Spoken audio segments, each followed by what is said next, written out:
రాష్ట్ర వ్యాప్తంగా 2 సంవత్సరాల వెన్నుపోటు కార్యక్రమాన్ని చాలా పెద్ద ఎత్తున ప్రతి కాన్స్టిట్యూన్సీలో చేస్తున్న విషయం మనందరికీ తెలుసు. అయ్యా ముఖ్యమంత్రి గారు, నేను చాలా అనుభవస్తుంది, నాకంటే సీనియరు ఈ భారతదేశంలోనే ఎవరూ లేరని గొప్పలు చెప్పి సంపద సృష్టించాలంటే నేనే రావాలి, ఆంధ్రప్రదేశ్ బాగుపడాలంటే నేనే రావాలి, ఎట్టి పరిస్థితుల్లోనూ ఆంధ్ర రాష్ట్రాన్ని కాపాడేది నేనొక్కడే అని ప్రగల్భాలకు పలికి అల్వి కాని హామీలన్నీ ఇచ్చి ఏ ఒక్క హామీనైనా మీరు నిలబెట్టుకున్నారా ఒక్కసారి మీరు ఆలోచన చేయాల్సిన అవసరం ఉంది.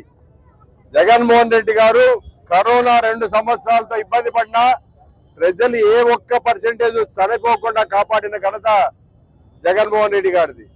అలాగే ఉన్న 3 సంవత్సరాల్లో ఆ 5 సంవత్సరాలకు గాను 3,30,000 కోట్ల అప్పులు చేస్తే తమరు కేవలం 2 సంవత్సరాల కాలంలోనే 3.5 లక్షల కోట్లు అప్పు చేసిన ఘనత మీది కాదా? సంపద సృష్టిస్తా అని చెప్పిన మీరు రోజుకి 540 కోట్లు అప్పులతోనే ప్రభుత్వాన్ని నడుపుతున్నారే. కేవలం అమరావతి అనే దాన్ని రాష్ట్ర ప్రజలను తాకట్టు పెట్టి అమరావతి డెవలప్ చేసుకోవడానికి మీరు మీకు కావలసిన వాళ్ళందరూ ఆర్థికంగా ఎదగడానికి రాష్ట్ర ప్రజానికాన్ని తాకట్లో పెట్టి ఆ డబ్బంతా ఎక్కడ పెడుతున్నారు ప్రజలందరూ గమనిస్తున్నారు. ఈ రోజు ఏ ఒక్క ప్రజానీకానికి కూడా ఏ ఒక్క కార్యక్రమం మీరు చేయలేదన్న విషయాన్ని స్పష్టంగా తెలుసు. ఇప్పటికైనా మీరు ప్రజలకు ఇచ్చిన హామీలు నిలబెట్టుకోవాలి.